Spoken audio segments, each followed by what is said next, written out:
अस्सलाम वालेकुम। उम्मीद है कि आप सब खैरियत से होंगे। कमाल हर्बल में खुश आमदीद। अल्लाह पाक आपको सेहत तंदुरुस्ती दे।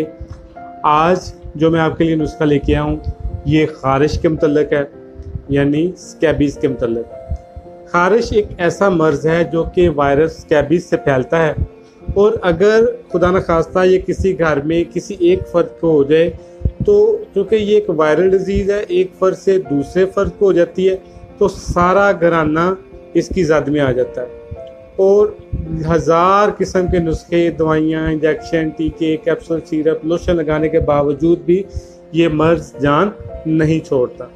मैं आज आपके साथ एक ऐसा इंतहाई आसान नुस्खा शेयर करूँगा जिसके चंद दिन के इस्तेमाल से ख़ारिश मुकम्मल तौर पर ख़त्म हो जाएगी। इससे पहले आप मेरे चैनल को सब्सक्राइब करें, बेल आइकॉन का बटन दबाएं ताकि तमाम इंफॉर्मेटिव वीडियोस आपको बर वक्त आसानी से मिल सके और नोटिफिकेशन भी मिल सके।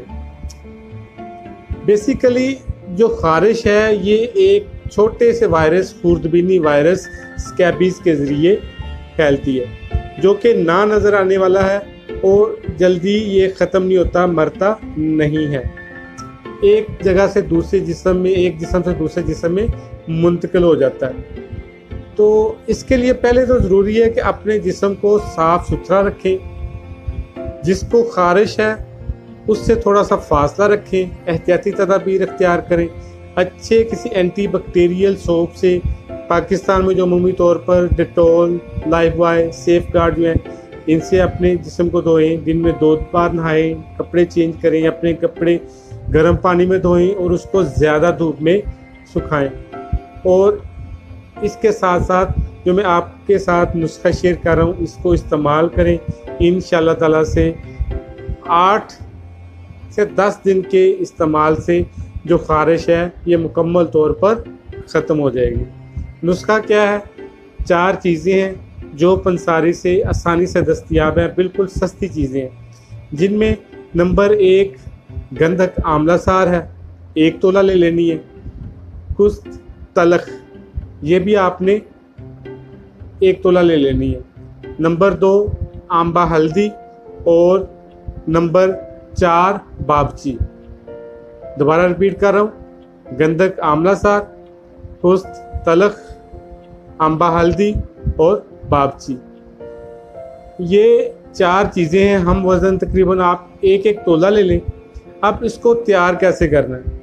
इन तमाम चीज़ों को आपने हाफ पाउडर कर लेना, दादड़ फादड़ सा कर लेना। इसको नीम कूट लेना, मोटा मोटा कूट लेना इसको, और इसको आपने तकरीबन 100-150 ग्राम पानी में भिगो देना।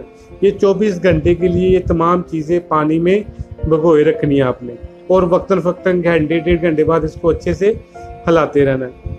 उसके बाद क्या करना है कि इसके अंदर आपने 150 ग्राम या 200 ग्राम सरसों का तेल शामिल कर देना है, और उसको नीम आंच पर पकाना है, बिल्कुल हल्की आंच पे पकाना है कि जो पानी आपने इसमें डाला है ये तकरीबन सारे का सारा खुश्क हो जाए। जब सिर्फ तेल रह जाए और उसमें मौजूद जो अद्वियात है, 4 अद्वियात हैं, वो आपको नज़र आनी शुरू हो जाएंगे, सिर्फ वही रह गई है, पानी सारा जल गया है, तो आपने इसको उतार कर ठंडा कर लेना है। ठंडा करके आपने इसको अच्छे से छान लेना है, और जो तेल है वो किसी शीशी में महफूज कर लें और उसको मुतासरा जगह पर लगाएं, बल्कि सारे जिस्म पर लगाएं। सुबह शाम तकरीबन 2 दफ़ा इसको लगाएं। चंद दिन के इस्तेमाल से ये तमाम जो ख़ारिश है और ख़ारिश की वजह से जिस्म पे बनने वाले जो फिंसी फोड़े हैं ये मुकम्मल तौर पर ठीक हो जाएंगे। इसके साथ साथ जो मैंने आपसे एक दूसरी बात शेयर की कि सफाई सुथराई का ख्याल रखें, किसी अच्छे एंटी बैक्टीरियल सोप से ख़ुद को नहाएं और दूसरों से फासला रखें, बार बार कपड़े बदलें। इंशाअल्लाह ताला से ख़ारिश मुकम्मल तौर पर ठीक हो जाएगी।